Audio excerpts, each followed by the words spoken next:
Silent watchers. The quantum shield rippled like liquid starlight across the hull of humanity's newest warship. In the observation deck of the Ganymede Research Station, Dr. Elena Santos watched with barely contained excitement as her life's work transformed from theory into reality. The experimental vessel, designated ESS Phoenix, represented humanity's greatest technological achievement and their best-kept secret. Shield integrity at 100%, announced the AI assistant. All quantum field harmonics stable. Elena allowed herself a small smile. After 15 years of research, countless failed attempts, and 3 complete rebuilds of the quantum matrix, they had finally done it. They had created a defense system that could absorb and redirect energy at a fundamental level, something that the silent watchers in orbit around Earth had believed impossible for a primitive species like humanity. Those watchers weren't nearly as subtle as they thought they were. Captain Sarah Chen stood beside Elena, her weathered features illuminated by the shield's ethereal glow. "How long before they notice?" she asked, eyes fixed on the Phoenix's sleek silhouette. "They already have," Elena replied, gesturing to a seemingly empty section of space above the station. "Our friends up there have been broadcasting nonstop for the last hour. I imagine their superiors are having quite the interesting conversation right now."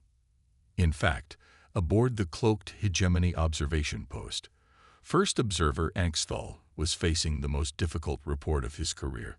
His tendrils twisted in agitation as he composed his message to the Council. Emergency priority alert.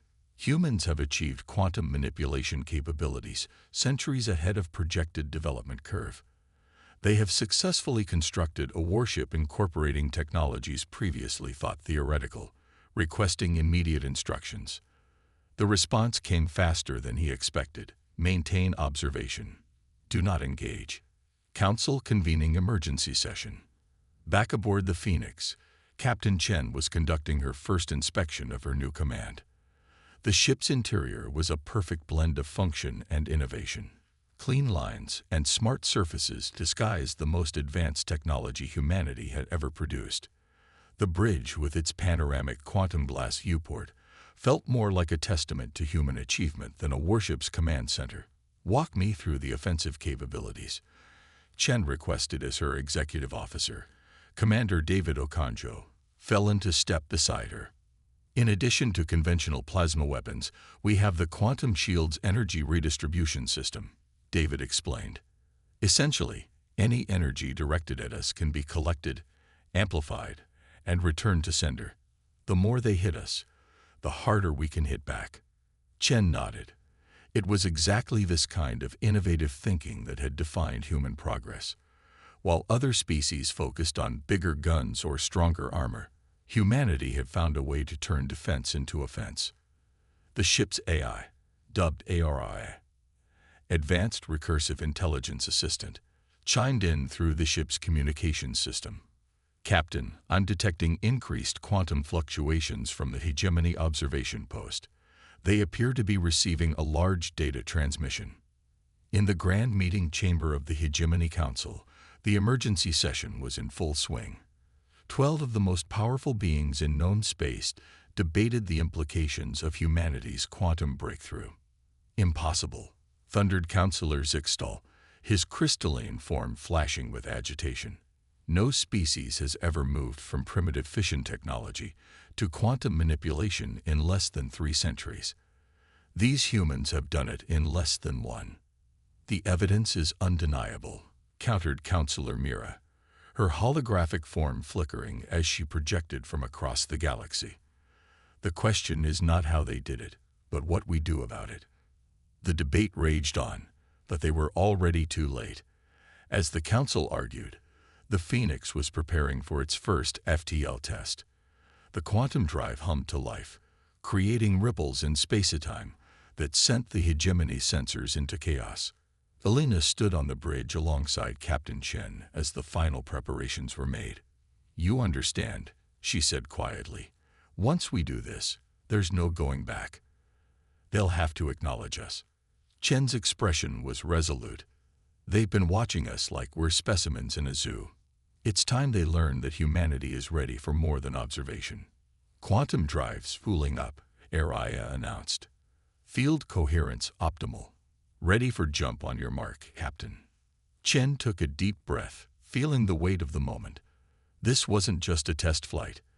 It was humanity's declaration to the galaxy that they would no longer be ignored. Execute jump. The Phoenix disappeared in a flash of quantum fire, leaving behind a very concerned group of alien observers and a rapidly spreading message throughout the galaxy. The humans have arrived. In the void between stars, first observer Engstl sent one final message before abandoning his post to follow the Phoenix. Critical update. Humans have achieved controlled quantum tunneling. The containment protocols have failed. They are loose.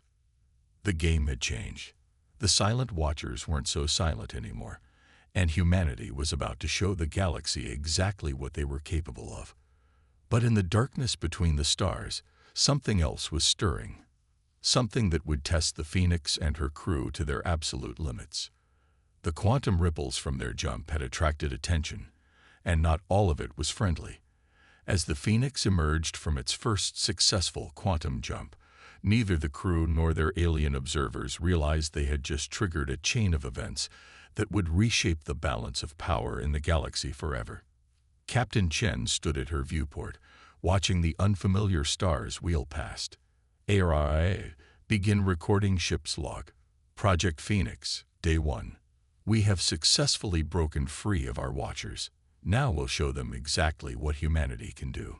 The real test was just beginning. The warning. The quantum wake of the Phoenix had barely settled when the first warning arrived. It came not from the hegemony observers, but from a battered refugee ship that burst into Earth's solar system, trailing plasma and debris. Its hull bore the scars of recent combat, and its distress beacon broadcast on all frequencies in dozens of languages. Captain Chen and the Phoenix were 2 light years out when they received the emergency recall order. The quantum drive hummed to life once more, and within moments they were back in Earth's orbit, watching the drama unfold. Multiple hull breaches, reported Commander Okonjo, scanning the refugee vessel. Their life support is failing. Whatever hit them, it wasn't a warning shot. The refugee ship's captain identified herself as Lyra Ktal, last surviving member of the Centaurian Defense Council. Her holographic form flickered weakly in the Phoenix's briefing room, her translucent skin almost ghostly in appearance. They call themselves the Kraxen. Lyra's voice trembled as she spoke. They've destroyed 3 systems already. Their fleet, it's unlike anything we've seen.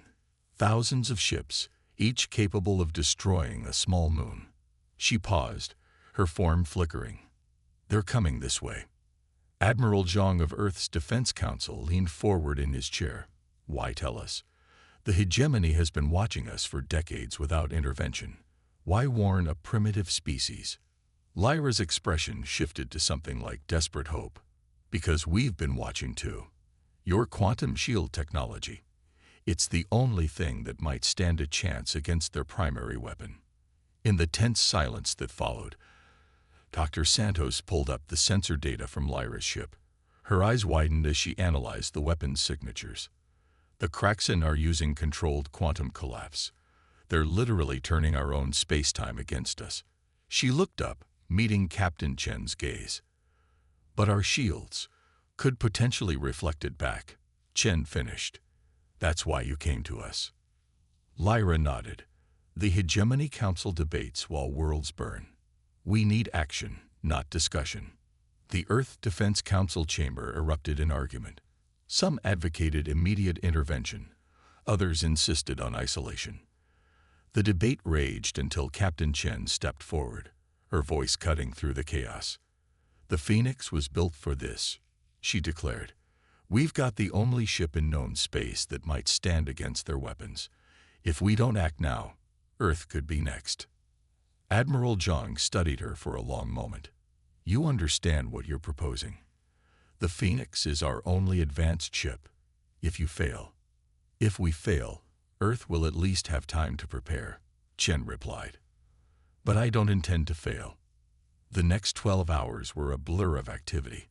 The Phoenix's quantum shields were reinforced, its weapon systems modified based on Lyra's data. Dr. Santos worked tirelessly, pushing the quantum matrix to its limits.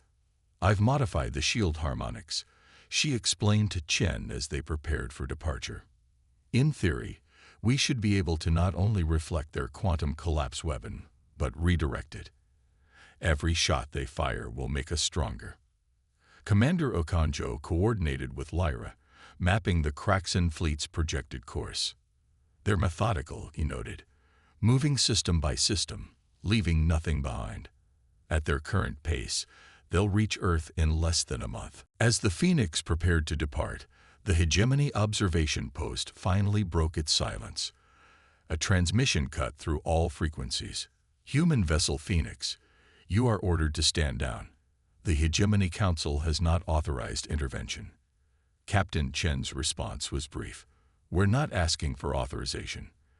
The Phoenix's quantum drive engaged, its shield rippling with powerful energy as it prepared to jump. On the bridge, Chen addressed her crew. "We all knew this ship would change everything," she said, her voice firm. "But none of us expected it would happen quite like this. We're about to face an enemy that's destroyed entire civilizations. They think they're unstoppable. It's time to show them what happens when humanity decides to fight back." As they prepared to jump, Araya reported an unexpected development. "Captain, I'm detecting multiple quantum signatures. The Hegemony observation posts around Earth. They're following us." Chen smiled grimly. "Good. They can watch what happens when you back humanity into a corner." The Phoenix leaked into quantum space, leaving Earth behind. They had one advantage the Kraxan wouldn't expect. No one had told them humans were supposed to be primitive. Their ignorance would be humanity's greatest weapon. In the vastness of space, the Phoenix raced toward its destiny, carrying with it humanity's best technology and bravest crew. The Kraxan fleet continued its relentless advance, unaware that their greatest challenge awaited them. A single ship that would show them why underestimating humanity was the last mistake many species made only once. The game was about to change, and the galaxy would never be the same. First contact. The Kraxan advance scouts found the Phoenix before the Phoenix found them. 3 Predator-class warships, their hulls black as deep space, emerged from quantum space less than 10,000 kilometers from the human vessel. Their design spoke of pure intimidation, all sharp angles and weapon ports, each ship 3 times the size of the Phoenix. Captain Chen stood calm on her bridge, watching the massive ships approach. Araya. Analysis. "Kraxan warships are powering up their quantum collapse generators," the AI reported. "Their energy signatures match Ambassador Lyra's data. They appear to be charging for a full-strength attack." Commander Okonjo's hands flew over his tactical display. "They're not even hailing us, just going straight for the kill shot." "Of course they are," Chen replied, a slight smile playing at her lips. "They've done this dozens of times. Why waste words on another primitive species?" She straightened in her command chair. "Dr. Santos, is the quantum matrix ready?" In engineering, Alina's fingers danced across her controls. "Ready, Captain. Shield harmonics are aligned to their weapon frequency. Whatever they throw at us, we can take it." The lead Kraxan ship fired. Space itself seemed to twist and distort as the quantum collapse beam lanced toward the Phoenix. On any other ship in any other fleet, this would have been the end. The beam was designed to collapse the quantum structure of whatever it touched, effectively erasing it from existence. Instead, the Phoenix's shields lit up like a newborn star. "Quantum energy absorption at 70% and rising," Araya announced. "Shield matrix is stable, converting energy for redistribution." Through the quantum glass viewport, Chen watched the Kraxan ships pause in their attack. She could almost imagine their confusion. Their ultimate weapon, the one that had destroyed countless civilizations, had just been absorbed. "Open a channel," Chen ordered. "All frequencies, all languages." The comm system crackled to life. A harsh, guttural voice responded in heavily accented Standard Galactic. "Unknown vessel, you have interfered with Kraxan military operations. Your destruction is—" "This is Captain Sarah Chen of the Earth ship Phoenix," she interrupted. "I'm going to give you one chance to retreat. What happens next is your choice." The response was immediate. All 3 Kraxan ships fired simultaneously. "Energy absorption at maximum capacity," Araya reported. "Ready for Protocol Phoenix." Chen's voice was steel. "Execute." What happened next would be talked about in space bars and military academies for centuries to come. The Phoenix's quantum shields didn't just absorb the enemy fire. They redirected it, amplified it, and shaped it. All the destructive energy meant to erase the human ship from existence was instead turned into a quantum shockwave that rippled outward in a precise, controlled burst. The effect was devastating. The Kraxan ships, their shields designed to project quantum collapse energy rather than defend against it, were caught completely unprepared. 2 of the ships simply ceased to exist. Their quantum structure collapsed by their own weapon. The third, partially shielded by its companions, spun out of control, its systems failing. "Target surviving vessel," Chen ordered. "Conventional weapons only. Let's leave them something to limp home with." A single plasma burst disabled the Kraxan ship's main drive. As it drifted, powerless, Chen opened the channel again. "This is what humanity does," she said calmly. "We take your strength and turn it against you. We adapt. We overcome. Go back to your fleet. Tell them what happened here. Tell them that humans are not your typical prey." The disabled Kraxan ship managed to engage its emergency quantum drive, disappearing in a flash of unstable energy. In its wake, it left behind something that would spread through the Kraxan fleet faster than any physical weapon: doubt. On the Phoenix's bridge, Commander Okanjo let out a long breath. "That was impressive. But they'll be back." "Of course they will," Chen agreed. "With their main fleet. But now they'll be afraid. And fear makes people stupid." Dr. Santa's voice came over the comm. "Captain, I've analyzed the data from the engagement. We can improve the shield's efficiency by another 30% before they return. Next time, we can redirect even more energy." "Good," Chen nodded. "Because next time, we're not just defending. Next time, we're taking the fight to them." She turned to her tactical officer. "Plot a course to Proxima Centauri. That's where they'll gather their fleet. That's where we'll show them what humanity can really do." As the Phoenix prepared to jump, the hegemony observers, who had watched the entire encounter in stunned silence, finally sent a message to their council. "Human military capabilities far exceed all previous estimates. Recommend immediate diplomatic contact before they decide we're a threat too." The message would arrive too late. The Phoenix was already gone, racing toward a confrontation that would reshape the balance of power in the galaxy.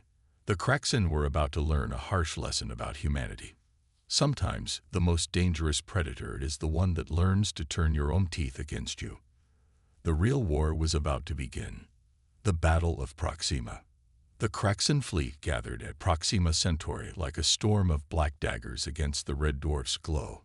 Over 2,000 warships, their quantum collapse generators pulsing with deadly energy, waited for the single human vessel that had dared to challenge them. From the Phoenix's bridge, Captain Chen watched the tactical display with calculated calm. "That's a lot of ships," Commander Okanjo observed quietly. "Good," Chen replied. "More ships means more energy for us to work with." She turned to her communications officer. "Any word from our friend?"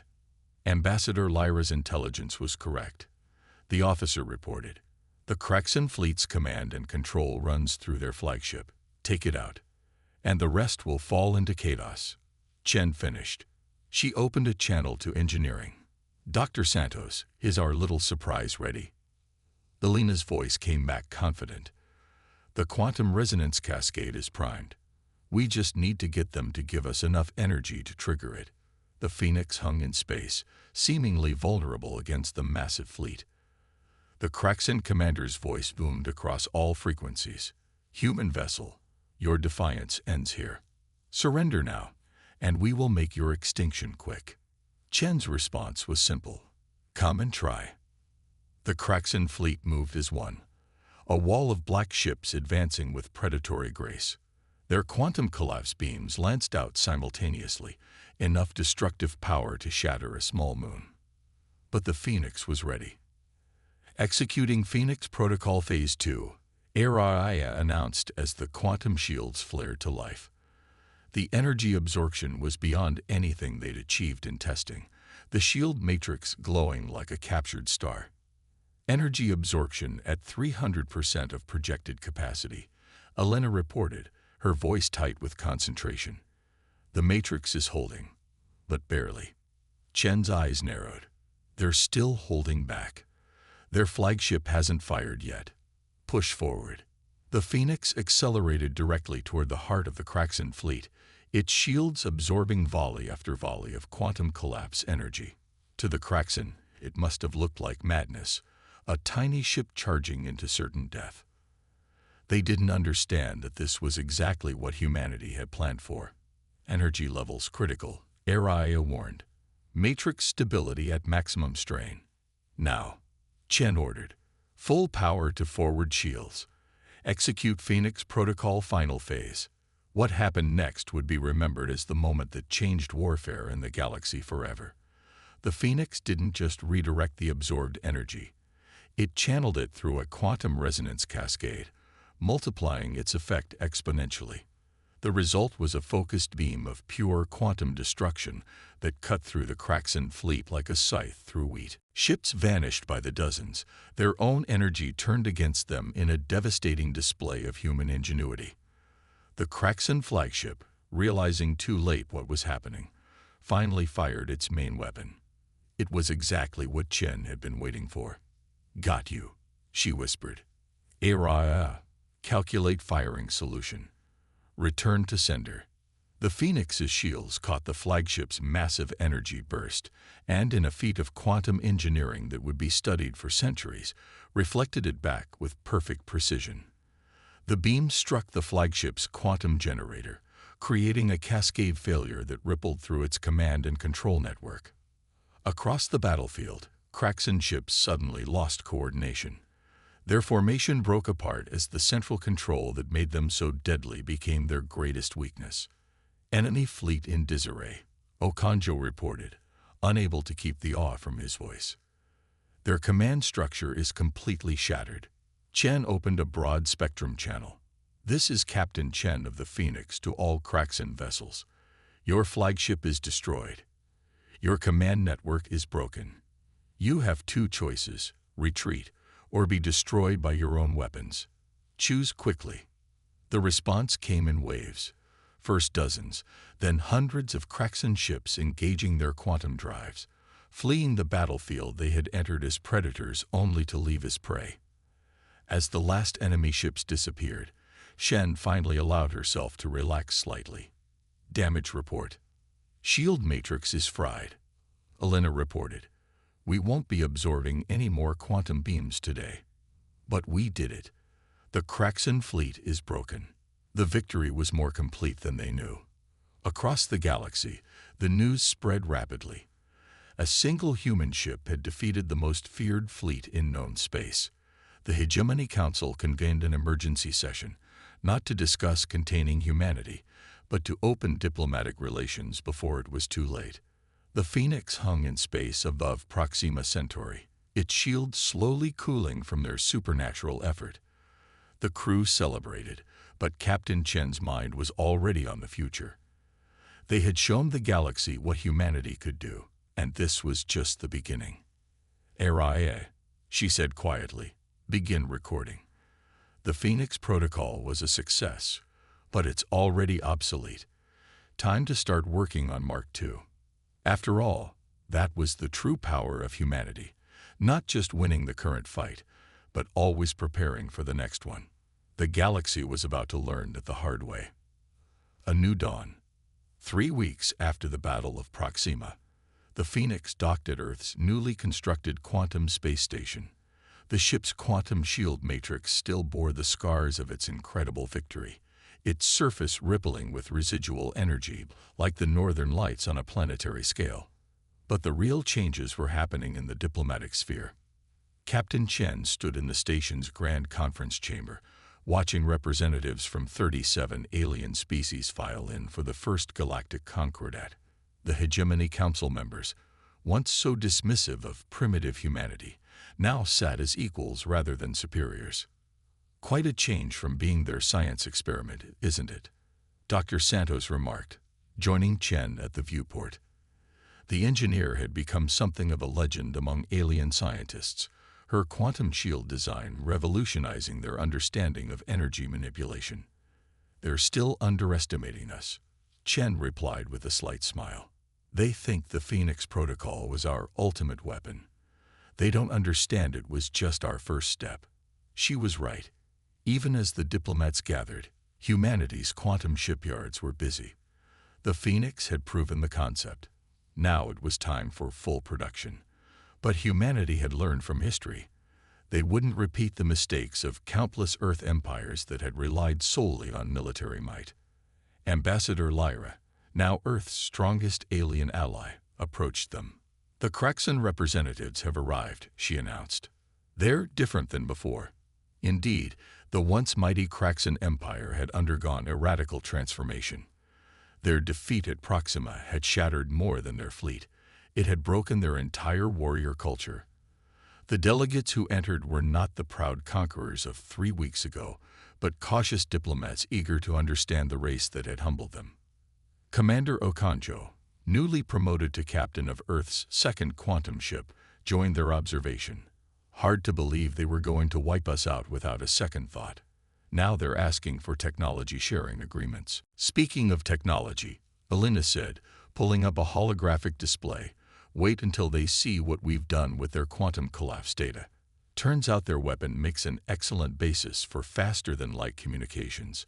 We'll have a galaxy-wide quantum network up within a year." That was humanity's true strength, Chen reflected. Not just winning fights, but learning, adapting, improving.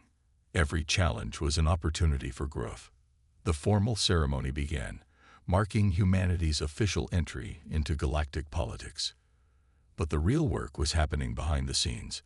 Earth's quantum engineering teams were already collaborating with alien scientists, combining technologies in ways neither side had imagined possible. "Captain Chen," Araya's voice came through her personal communicator. "The quantum scan is complete. You were right. The hegemony observation posts were using a form of temporal scanning. They weren't just watching our present. They were trying to predict our future." Chen's smile widened slightly. "And how did that work out for them?" "According to their data, humanity wasn't supposed to achieve quantum manipulation for another 3 centuries. Our development has completely invalidated their predictive models." "Good," Chen said. "Let them wonder what else we'll do ahead of schedule."